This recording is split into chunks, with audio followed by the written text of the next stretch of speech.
할렐루야. 네, 오늘도 말씀을 나누도록 하겠습니다.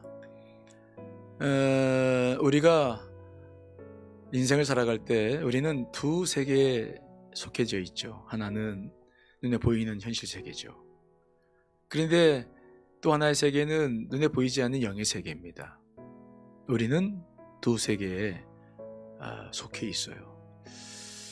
그런데 정말 우리의 삶 속에서 어떤 세계가 더 중요할까요? 물론 다 중요하지만 우리가 현실 세계에 너무 올인해서 살고 있는 그런 상황에서 본다면 우리는 다시 보이지 않지만 영적인 세계가 얼마나 중요한지를 다시 한번 생각해 볼 필요가 있지 않을까 싶어요.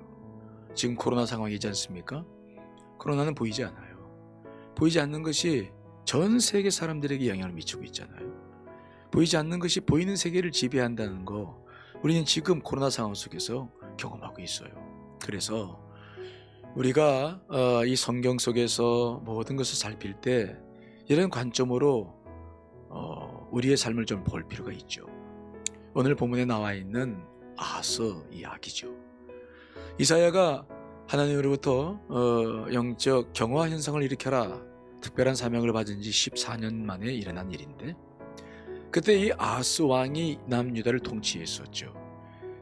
그런데 그 당시에 패권을 잡고 있던 나라는 아수르 제국이었는데, 이 아수르 제국이 서진 정책을 계속 펴니까 팔레스타인 국가들이 모여서 반아수르 동맹을 맺은 거죠.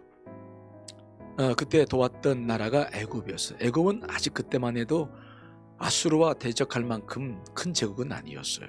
그러나 아무튼 이 팔레스타인 나라들이 애굽의 도움을 받고 반아수르 정책, 그래서 아수르가 서진하지 못하도록 막아서는 일을 했었죠. 그런데 이 북이스라엘과 아람은 바로 그 밑에 유다가 있으니까 유다 왕에게도 함께 동맹을 맺자, 반아수르 정책에 참여하라 라고 했는데, 그때 아하스는 정세 반대를 반대로 했어요. 그는 아수르가 쉬운 국가가 아니기 때문에 아수르에 맞서는 것보다는 친아수르 정책을 써야 되겠다. 그래서 이 아람과 북이스라엘에게 동의하지 않아요. 그러니까 이 두 나라가 화가 나가지고 남유다를 응징하고 왕을 바꾸겠다. 그래서 지금 쳐들어오고 있는 상황이죠. 그때 약소국이었던 남유다는 그 소식을 듣고 숲이 막 바람에 흔들리듯이 흔들리고 떨어요. 그때 하나님께서 이사야를 보내죠. 이사야를 보내서 뭐라고 말씀하시냐면은 아하스 왕아, 침착하고 조용하라, 안심해라. 저 두 나라는 저들이 노를 바라고 있지만 부직갱이와 같은 거니 염려하지 말아라. 다만 내가 너와 함께 할 테니까 한 징조를 구하라. 징조를 구하라. 그렇게 하나님께서 아하스에게 기회를 줬어요. 아하스에게는 두 세계가 펼쳐진 거죠. 하나는 현실 세계, 지금 아람과 북이스라엘이 쳐들어오고 있죠. 긴장되는, 눈에 보이는 현실이죠. 부인할 수 없어요. 그러나 또 하나의 세계가 펼쳐졌는데 영적 세계죠. 이사야를 통해서 하나님 말씀이 전파됐는데 이쪽은 보이지 않는 세계예요. 아하스는 둘 중에 하나를 선택해야 했죠. 어떤 것을 선택하냐에 따라서 미래가 큰 결과를 영향을 받죠. 그런데 아수르는 뜻밖의 하나님의 제안을 거절합니다. 그리고는 아수르 왕에게 사신을 보내죠. 왕궁에 있는 또 성전에 있는 금을 다 뜯어다가 그 아수르 왕에게 바치고 나는 당신의 신복이고 당신은 내 아버지입니다. 아주 그냥 그렇게 밑에서 기면서 자기를 도와달라 간청을 하죠. 이에 이사야는 정말 놀라고 큰 실망을 합니다. 그때 하나님께서 이 아하스에게 이제 징조를 스스로 말씀하십니다. 그때 한 징조가 무엇입니까? 처녀가 잉태하여 아들을 낳으리니 그 이름을 임마누엘이라 하라. 우리가 잘 알고 있는 말씀이죠. 이 이 징조가 선포됐다는 얘기는 첫째는 하나님께서 더 이상 남유다에 기대하지 않겠다. 700년 후에 있을 이 일을 말씀하시면서 주 예수 그리스도를 통하여 인류를 구원하실 계획을 그때 선포하신 거죠. 그런데 예언자들이 선포한 징조에는 늘 이중적 의미가 있어요. 이것을 예언의 이중성이라고 그러는데, 미래를 위해서 선포하셨지만 지금 아하스에게도 이 예언의 말씀은, 이 징조는 큰 의미가 있었어요. 그럼 어떤 의미가 있느냐? 이 처녀가 아이를 낳는다는 것은, 이것은 사람이 할 수 없는 일이죠. 어떻게 남자 없이 아들을 낳습니까? 이것은 하나님이 개입하신다는 의미인데 불가능한 일이죠. 하나님이 없이는. 그래서 많은 성서학자들은 이것을 그 당시에 이사야의 아내가 아들을 낳을 수 없는 상황 속에서 하나님의 은혜로 아들을 낳았다, 이렇게 보고 있어요. 그리고 그 이름이 임마누엘이었죠. 그런데 그 아들이 태어난 것이 왜 징조가 되느냐?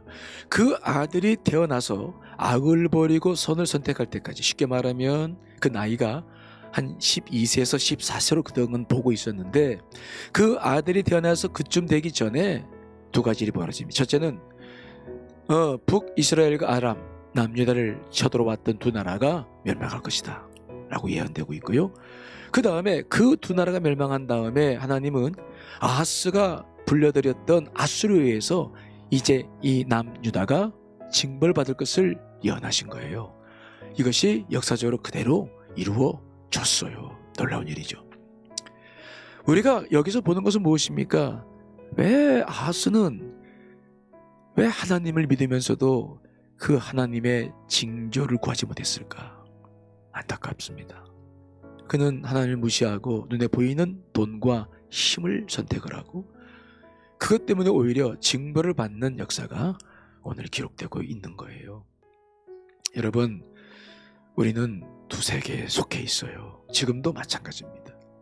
우리가 눈으로 보고 있는 이 세계는 그런데 그림자예요. 본체가 아닙니다.